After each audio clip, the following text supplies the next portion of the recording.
মাত্র 23 দিনের শিশুর গায়ের উপরে জড়িয়ে আছে আস্ত একটা সাপ। এমনই এক ঘটনা চাঞ্চল্য ছড়িয়েছে গোটা অবাক বিস্ময় আশ্চর্য ব্যাপার। একই ঘটনা, মাত্র 23 দিনের শিশুর গায়ের উপরে জড়িয়ে আছে আস্ত একটা সাপ। এমনই এক ঘটনার চাঞ্চল্য ছড়িয়েছে গোটা গ্রাম জুড়ে। ঘটনা মুর্শিদাবাদ জেলার সালার থানার অন্তর্গত পৌয়া গ্রামে। পরিবার সূত্রে জানা যায় যে ওই শিশুটির নাম আসিফ শেখ, বয়স 23 দিন। তার দিদার বাড়ি পৌয়া গ্রামে ও আসিফের বাবার বাড়ি পূর্ব বর্ধমান জেলার অন্তর্গত পাটুলিতে। যেহেতু আসিফের জন্ম দিদার বাড়িতে হয়েছে, তাই সেই এখানে ছিল।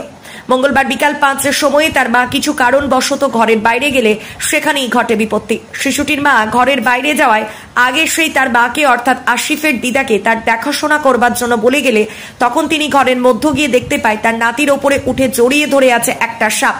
তৎক্ষণাৎ সেই 3টি সাপকে কাপড় দিয়ে সরিয়ে তাড়িয়ে দেয় সেই সাপটিকে। তারপর বাড়ি থেকে নিয়ে আসে সালার ব্লক প্রাথমিক স্বাস্থ্য কেন্দ্র। সেখানে প্রাথমিক চিকিৎসা করার পর তাকে কাটোয়া মহকুমা হাসপাতালে রেফার করা হয়েছে বলে জানান সেখানকার কর্মরত ডাক্তার বাবুরা। অবশেষে সেখান থেকে চিকিৎসা করার পর আজ আবার তাকে তার দিদার বাড়ি ফিরিয়ে নিয়ে আসা হয়েছে। এ নিয়ে কি বলছেন পরিবারের লোকজন ও ডাক্তার বাবুরা, আসুন শুনে নেওয়া যাক। আমি মুখ হাত পা ধোয়া বলে বেরিয়ে এলাম, খাওয়া দাওয়া করি নাই। মুখ হাত পা ধোয়া বলে বেরিয়ে এসছি। তখন ছেলেটা, তাও আমার একটা বোন ছিল, ম্যাগ লেগেছে, পানি হবে তার জন্য বেরিয়ে এসছে। বেরিয়ে এসে একটুখানি ছিলাম, তখন তাও কলতলায়ও যাইনি আমি। তখন ওই ছেলেটা কেঁদে উঠলো। তাহলে আমার মাকে বলছি, মা ছেলেটা কাঁদছে, তাহলে তুমি লাও গা। মা বলছে ছেলেটা কাঁদছে, একা থুয়ে এসছো। আমি বলছি বেশ গেছি, তাই বললো। আর মা গিয়ে দেখেছে যে ওই ছেলেটার গায়ে সাপ। বাবা গো সাপ ছেলের গায়ে, তাই এরকম ভাবে বলে উঠেছে। আমার মেজো বোনটা মনে করেছে মিচি করে বলছে, মা মিচি করে বলছে। বলছি না মিচি করে আমি বলিনি। আমি থতমতো লেগে গেছি, আমি ঢুকতে পারছি না। আর আমার মেজো বোনটা আর আমার মাটা গিয়েছে দৌড়ে। যে আবার আমার মারাই বাঁচিয়েছে, আমি সাপ দেখিনি। আচ্ছা, কি সাপ জানা গেছে? না, কি সাপ জানা যায়নি, বুঝতে পারিনি। কোথায় বিয়ে হয়েছে? আমার বিয়ে হয়েছে পাটুলি। কালকে মেঘ লেগে উঠছিল, কাপড় মেলা ছিল, অনেক কাপড় মেলা ছিল ছেলেদের। দুবার কাপড় লিয়ে আমি ঘরে তুললাম, দিয়ে এবার ছোট কাপড়গুলো আছে, ছেলের প্যান্ট ট্যান্ট আছে, ওইগুলো নিয়ে আমি ঘরে ঢুকবো। ছেলে কেন দিল, আমার মেয়েটা বলছে মা ছেলে কাঁদছি। আমি বলছি ছেলে কাঁদছে, কান্দো দেখে লেগা। আমি তাও ঘর ঢুকলাম, দেখছি ছেলের গায়ে সাপ জ্বলতে আছে। আমি চিৎকার করে উঠলাম, দিয়ে আমি বলছি ও বাবগো সাপ গো ঘরে। তাই আমি মেজো মেয়েটা বলছে মা খালি আর কি করে। আমি আর কি করি না, দেখা বললে তখন দেখছি হ্যাঁ মধ্যে মুখে ইন্দুর ভর আছে, সাপের মুখে ইন্দুর ভর আছে। সেই সাপের ইন্দুরে লড়াই করছি, আর ন্যায্যের যত পাইছে বাড়ি মারছি ছেলেটাকে। আর ছেলেটা কাঁদছে, হ্যাঁ। দিয়ে ছেলেটার আমি সেই গায়ের কাপড়টা সরিয়ে দিলাম এক হাতে করে, আর এক হাতে ছেলের পাটাকে ধরে টেনে নিলাম। টেনে নিলে ওর মা আবার ধরলো। ধরার পর তখন আমরা সেই ছেলেটা দেখছি কামড়াইছে নাকি, গোটা গা খুলে দেখলাম যে কামড়াইনি কর। দিয়ে তখন ওইখান থেকে আমরা সালা গেলাম। সালার থেকে কাঁটা গেলাম। আমার লাতি। বয়স কত? বয়স 23 দিন, কাল ছিল। 23 দিন? হ্যাঁ হ্যাঁ। আচ্ছা, সাপটা কোথা থেকে ঢুকলো মনে করছেন? জানলা দিয়ে। কতটা আতঙ্কিত আপনারা? সাপ অনেকটাই আতঙ্কিত, মানে অনেকটাই। এর আগে কোনোদিন ঢুকেছিল না না। শিশুটার নাম কি? আসিফ শেখ। হ্যাঁ, 23 দিনের বাচ্চাটা কালকে তার মা নিয়ে এসেছিলো।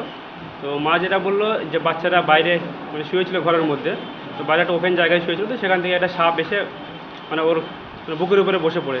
তো বাচ্চাটা ভালো করে এক্সামিনেশন করে দেখা যায় যে কামড়ানোর কোনো দাগ কিছু পাওয়া যায়নি, কিন্তু তবুও মানে বাচ্চাটার আরও ফিউচারের সেফটির জন্য এর জন্য আমরা সেটাকে মানে কাটোয়াতে রেফার করে দিয়েছি অন্য জায়গায়, যাতে সুবিধা। বাচ্চাটার দিদিমা বলছিল যে সাপোর্ট দিচ্ছিল না, সাপটা দিচ্ছিল লেজে করে বাচ্চাটিকে। হ্যাঁ, বাচ্চাটা বুকের উপর চেপেছিল। না, বাচ্চাটা কামড়ানোর কোনো দাগ আমরা পাইনি, মানে পুরো বডি এক্সামিনেশন করে বাচ্চারা হ্যাঁ কামড়ানোর জন্য কোনো দাগ সেরকম কিছু পাইনি।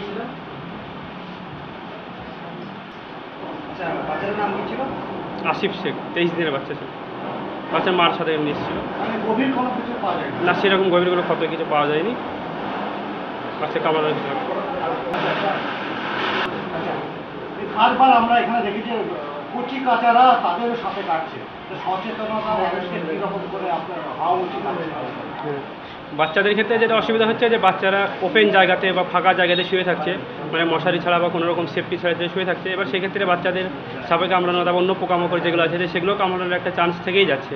তারা জানলার ধারে বেডের কাছে শুয়ে থাকছে, সেদিকে জানলা দিয়ে আসার একটা চান্স থেকে যাচ্ছে। বাড়ির আশেপাশের ধারের জন্য যেগুলো ইয়ে নোংরা এড়িয়ে থাকছে সেখান থেকে আসার একটা চান্স থেকে যাচ্ছে। তো এগুলো একটু সাবধানতা অবলম্বন করতে হবে বাচ্চাদের ক্ষেত্রে। ডক্টর হাসিল শেখ। কাটোয়া থেকে হ্যাঁ রাত 1:30টার সময় এখানে আসা হয়েছে। এখানে এসে আজকে দিনটা আছি, কিন্তু কালকে নাতিদেহর নিয়ে বাড়ি যাব। কি হয়েছিল? ওই তো গলা দিয়ে সাপ জড়িয়েছিল, কিন্তু সাপে কামড়েছে কি না কামড়েছে ওইগুলো কিন্তু আমরা দেখতে পাই না। তারপর চিকিৎসার জন্য নিয়ে গেছে। হ্যাঁ কাটোয়া হাসপাতাল। কি বললো? ডাক্তার কি বলেছে? ডাক্তারে তো বলেছিল যে ওই 3বার মানে ওই পেশাব পরীক্ষা করতে, পেশাব পরীক্ষা করে বললো যে বিষ নেই। ঠিক আছে, আপনার নাম কি? আমার নাম বানিজা বিবি, বাড়ি বাড়ি পাটুলি খড়দত্তরা।